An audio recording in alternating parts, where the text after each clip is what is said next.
बोले जी फिर क्या करें? बोले सुनो, दोनों बैठो। दोनों को बैठा लिया सेठ जी। ऐसा करो, तुम दोनों मेरा बंटवारा कर लो। बोले जी कैसे? बोले बंटवारा ऐसा करो, लाइट गई, मुझे तो रोज आपकी सेवा चाहिए। अच्छा, तो बोले देवी फिर ऐसा करो, एक दिन तो तेरे यहां, एक दिन इसके यहां, ऐसे तो हो जाएगी। तो बोले जी फिर मैं चरण कैसे दबाऊंगी? बोले भाई तू ऐसा करना, 2 मंजिल का घर है, नीचे की मंजिल में तू रह जा, ऊपर की में बड़ी रह जाएगी, और जिस दिन मैं बड़ी वाली की आ रहा हूं उस दिन तू ऊपर आ जाए, चरण दबा करके तेरा काम समझ। बोले जी ठीक, मंजूर। छोटी वाली का नंबर था, जब बड़ी वाली नीचे आ गई सेवा करने के लिए। बड़ी वाली सीधी सादी तो थी, ऊपर रहती थी, छोटी वाली नीचे। अब सेठ जी का दूसरे दिन नंबर आ गया बड़ी वाली के यहाँ। बड़ी वाली चरण दबाती रही, छोटी वाली जान पूछ करके और विलंब कर रही। बोले मैं देखूं आज ये कहीं मेरे पीछे से मेरे इससे वाला चरण तो नहीं दबा। सेठ जी के भी बंटवाटे कर लिए। बोले दाया अंग बड़ी का और बाया अंग छोटी का, एक पैर को ये दबाएगी, दूसरे पैर को ये दबाएगी। भोजन प्रसादी करके सेठ जी लेटे, बड़ी वाली शैतानी लगी हुई थी चरण दबाने। विचार किया, 8:30 बज गए, 9 बज गए, 9:30 बज गए, 10 बज गए, छोटी वाली पहुंची नहीं। बड़ी वाली ने विचार किया कोई बात नहीं, उसका कोई विश्वास नहीं, तुमको तो आ भी जाए, नहीं आए तो नहीं भी। आप 10 बज गए, अब क्या आएगी? ऐसा क्या काम है उसका? अकेली तो रह रही है। 10 बज गए अब तक नहीं आई, इसका मतलब वो आने वाली नहीं है। तो चलो मैंने मेरे हिस्से वाला चरण तो दबा दिया, अब छोटी वाली के हिस्से का भी चरण दबा देते। सो महाराज वो चरण भी दबाने के लिए लगी। अब जैसे चरण दबाया, इतनी देर में वो छोटी वाली भी पहुंच गई और जाकर के कहने के लिए लगी, हाँ पकड़ ली ना आज मैंने तुझे, इसी वजह से मैं चला करके लेट आई हूं कि देख तू क्या करती है। मुझे सब मालूम है, तूने तेरे हिस्से वाला पैर तो धीरे धीरे दबाया होगा, और जो मेरे हिस्से वाला पैर है ना मेरे पति देव का, उसमें तूने जरूर से मस्के लगाए होंगे। आज मैं छोड़ने वाली नहीं हूं। अब जो तेरे हिस्से वाला पैर है,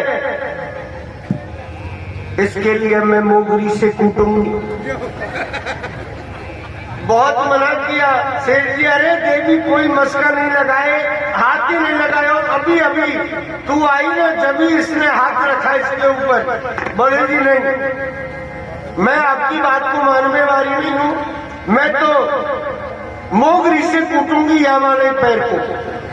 अब वो ले आई कपड़ा कूटने वाली मोगरी, कपड़े कूटने वाली मोगरी लेकर के आई।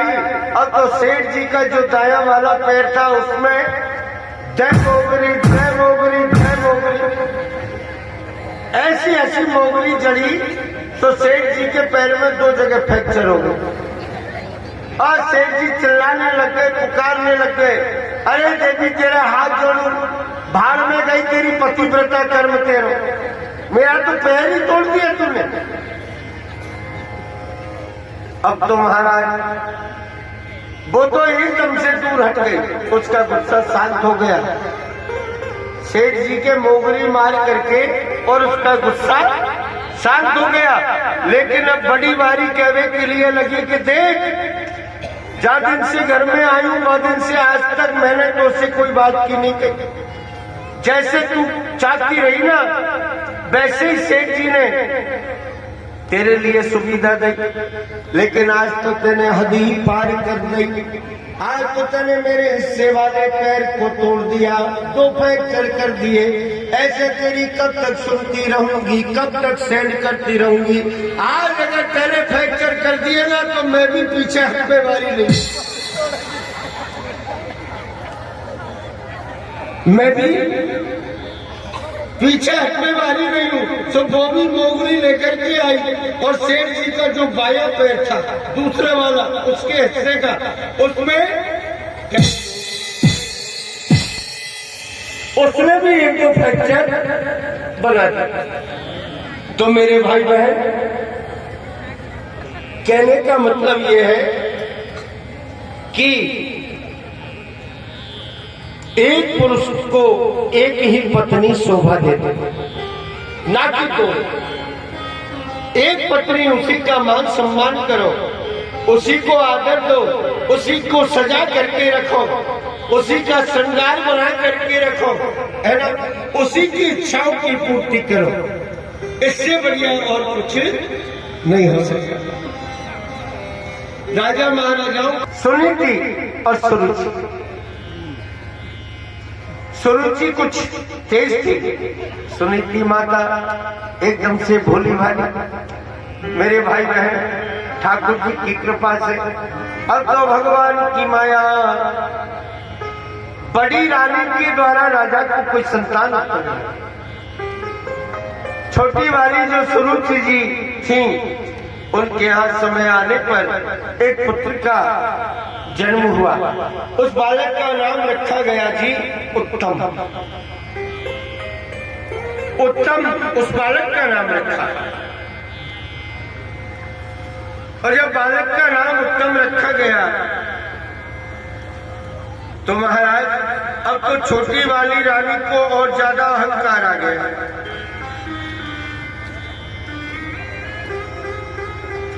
छोटी वाली रानी को ज्यादा अहंकार आ गया कि देखो इसके तो कुछ भी नहीं है, और मैंने तो राजा के वंश की वृद्धि करने के लिए और सुंदर पुत्र को जन्म दिया। महाराज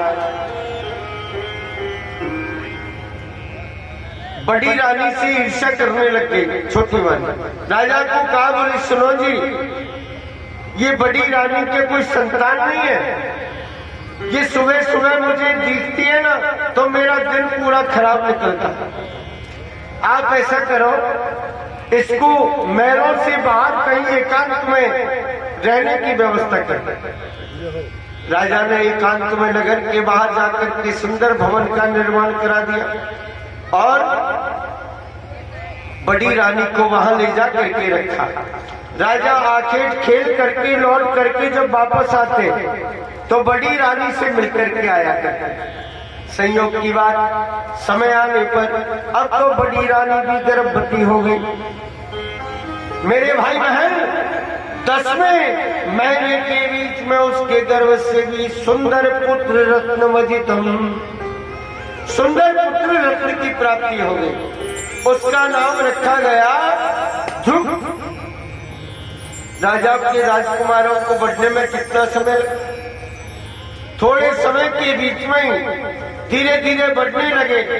लगभग 5 वर्ष की सी आयु हो।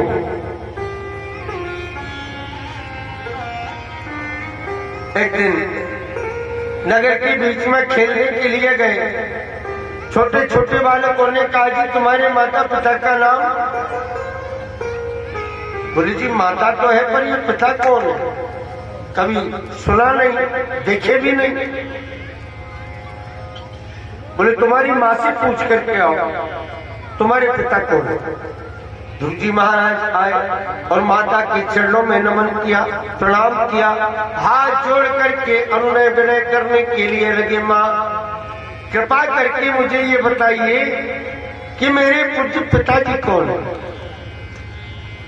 क्योंकि पिताजी का पता माता कोई तो लगेगा, माता कोई तो होगा। हाथ जोड़ करके कहने के लिए लगे। बोले बेटा तेरे माता पिता जो भी कुछ होना सब कुछ मैं हूं ना। मां सही बात बताओ, एकदम सत्य बताइए, मेरे पिता कौन है? तुम तो मेरी माता हो। अरे बोले मैंने कहा ना, तुझे क्या जरूरत पड़ गई पिता की पूछने की? मैं हूं ना। नामा सत्यम ब्रूयात, सत्य बोलिए, मिथ्या नहीं। मेरे पिता कौन है? और अगर आप बता नहीं सकती तो फिर क्या मैं ये समझूं कि तूने पाप के द्वारा मुझे संसार के बीच में जन्म दे दिया, ये समझूं? सोई माता सुनी थी महारानी के लिए और क्रोध आ गया, लाल लाल नेत्र हो गई, लेकिन पुत्र को देख करके फिर से दया भाव से अपने पुत्र को अपने हृदय से लगा। कहा पुत्र, मैंने पाप के द्वारा तुझे उत्पन्न नहीं किया, मैंने पुण्य के द्वारा ही तुझे पैदा किया है। इस नगर की जो राजा है ना, वही तेरे पिता हैं और मैं उनकी बड़ी रानी सुनीति हूँ। माँ, इस नगर के राजा उत्तानपाद वो मेरे पिता हैं।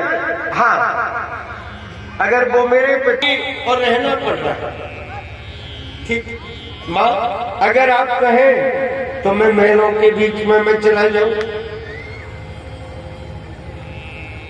घूमने के लिए। सो महाराज खेलते खेलते महलों में चले गए। सामने जाकर के देखा तो सिंहासन के ऊपर राजा बैठे हुए थे। राजा उत्तानपाद विचार किया,